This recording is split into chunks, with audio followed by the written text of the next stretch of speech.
Friends, ఈ వీడియోని like చేయండి, అదేవిధంగా మీ ఫ్యామిలీ మెంబర్స్కి, ఫ్రెండ్స్కి షేర్ చేయండి. దయచేసి అందరూ కూడా సబ్స్క్రైబ్ చేసుకోండి. Thank you very much. Chilli 73కి స్వాగతం. ఈరోజు మనం తయారు చేసుకునే రెసిపీ వచ్చి కందనకాయలు ఫ్రై చేసుకుందాం. ఇప్పుడు నేను ఈ కందనకాయలు ఫ్రైకి నేను 1/2 kg కందనకాయలు తీసుకున్నాను. వీటిని నేను స్టవ్ పైన ప్యాన్ పెట్టుకుని ఇప్పుడు ఈ కందనకాయలు బాయిల్ చేయడానికి వాటర్ పోసుకుని దీంట్లోకి ఒక 1.5 టీ స్పూను కళ్ళు ఉప్పుని వేసుకుందాం. అదేవిధంగా 1 టీ స్పూను పసుపు వేసుకుందాం. ఇప్పుడు మనం కట్ చేసి పెట్టుకున్నటువంటి కందనకాయ ముక్కలన్నిటిని కూడా ఇందులో వేసేసుకుని ఒక 10 నిమిషాలు మనం మూత పెట్టేసి బాగా బాయిల్ అవనిద్దాం.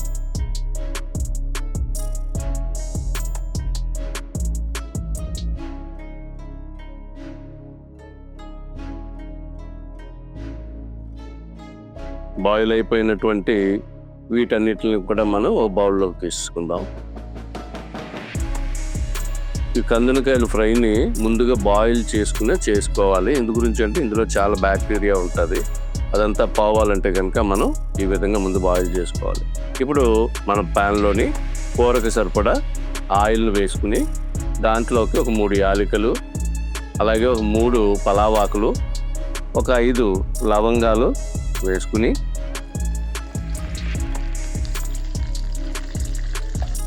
దీంట్లో మనం పచ్చిమిర్చిని కూడా వేసుకుందాం.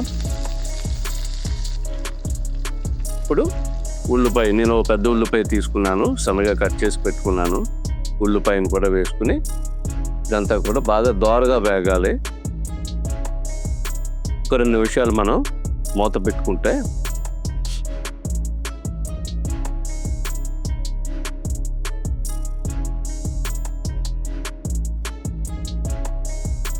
ఉల్లిపాయ వేగింది. ఇప్పుడు ఇందులోకి అల్లం వెల్లుల్లి పేస్ట్ని వేసుకుందాం.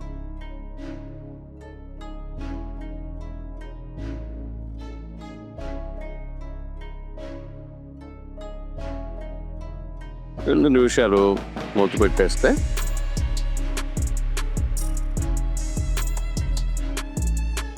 ఇది కూడా బాగా వేగిపోయింది.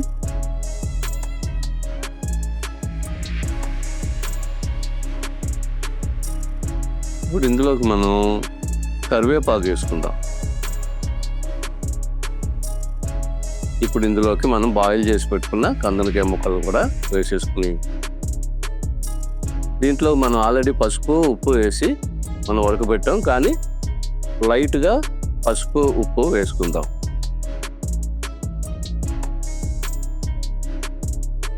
ఒక 1/2 టీ స్పూను పసుపు, ఒక 1/2 స్పూను సాల్ట్ వేసుకుందాం.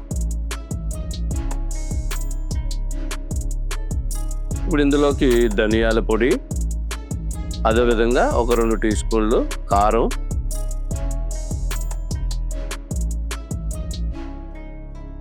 ఒక టీ స్పూను గరం మసాలా పౌడర్ని కూడా వేసుకుందాం.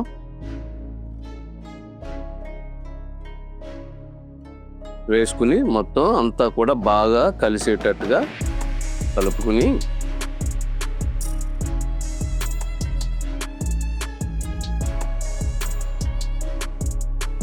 పది నిమిషాల పాటు మనం ఇలాగ ఫ్రై అవనిద్దాం.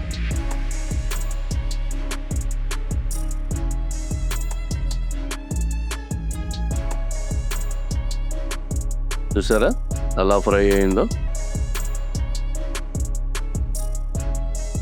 ఇంకా కొంచెం మనకి ఆయిల్ కూడా కొంచెం పైకి తేలేటట్టుగా కూడా మనం ఈ ఫ్రైని ఒకసారి టెస్ట్ చేద్దాం, ఎందుకైనా మంచిది.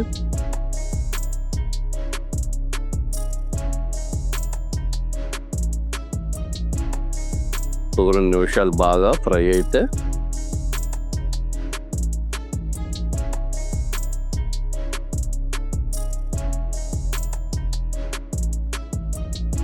ఇది మనకి ఫ్రై అయిపోయిన తర్వాత దీంట్లో కొత్తిమీర వేసుకుందాం.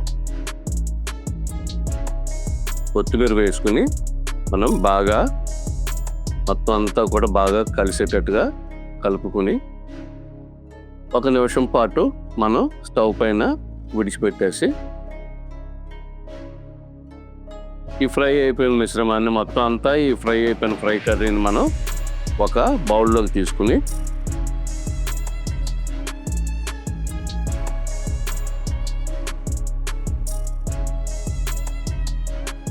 వేడిగా మనం సర్వ్ చేసుకోవడమే.